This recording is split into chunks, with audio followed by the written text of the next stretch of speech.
आरज़ू को जब कोमल मीटिंग से उठाकर बोलती है कि तुम किसके साथ हो, वो पूल वाली बात लेकर, तो सब आरज़ू का मजाक उड़ाते हैं वापसी पर। इधर कोमल उमर को अपने जाल में फंसाकर उससे सारी बातें उगलवाने की कोशिश करती है।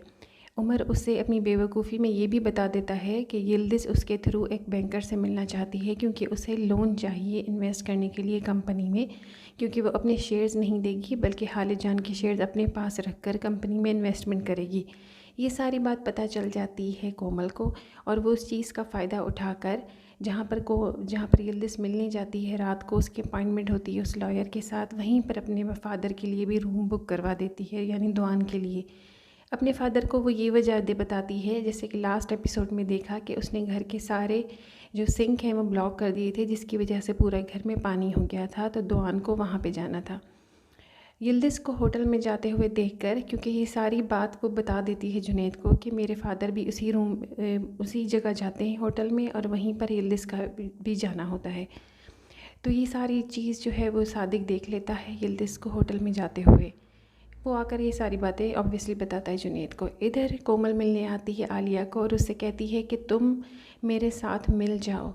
आलिया पहले तो स्ट्रेट में मना करती है, लेकिन उसे कोमल कहती है कि अगर तुम इस कंपनी में रहना चाहती हो, तो अगर कैपिटल रेज़ हो जाते हैं कंपनी के, तो तुम वहाँ नहीं रह सकती। तो वो आलिया पूछती है कि मेरे वहाँ रहने से तुम्हें क्या तकलीफ़ होगी।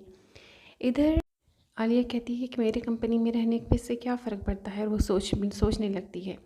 इधर फ़िज़ा बुलाती है अपने घर पर जुनैद को अपने बेटे से मिलवाने के लिए, और उसी दौरान एक दिन पहले वो यिल्दिज़ को कॉल करके कहती है कि मेरा बेटा एटलस जो है वो खालिद जान के साथ प्ले डेट करना चाहता है, उसके साथ खेलना चाहता है। सेकंड डे पर आती है आयशा खालिद जान को लेकर, लेकिन वो जुनैद को देख नहीं पाती, लेकिन वो कुछ सस्पिशियस हो जाती है कि कुछ तो है। खालिद जान को देखकर जुनैद बहुत ज़्यादा खुश होता है। फ़िज़ा का मकसद ये होता है कि वो जुनैद को अपनी तरफ करे।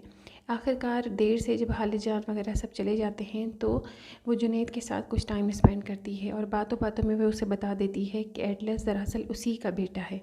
जिसको सुनकर पहले तो जुनैद को कोई रिएक्शन नहीं होता, लेकिन वो फिर एकदम से चौंक जाता है कि क्या वाकई ये सच बोल रही है।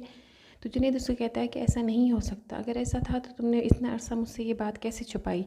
तो ये बिल्कुल नहीं, मैं ये कैसे मान लूँ, क्योंकि वो ऑलरेडी एक अजीज़ से गुज़र रहा है जुनैद अपनी बीवी यिल्दिज़ के सिलसिले में। ऑलरेडी उसका एक केस चल रहा है कोर्ट में, तो वो इन सब बातों की वजह से बेहद परेशान दिखाई दे रहा है इस एपिसोड में।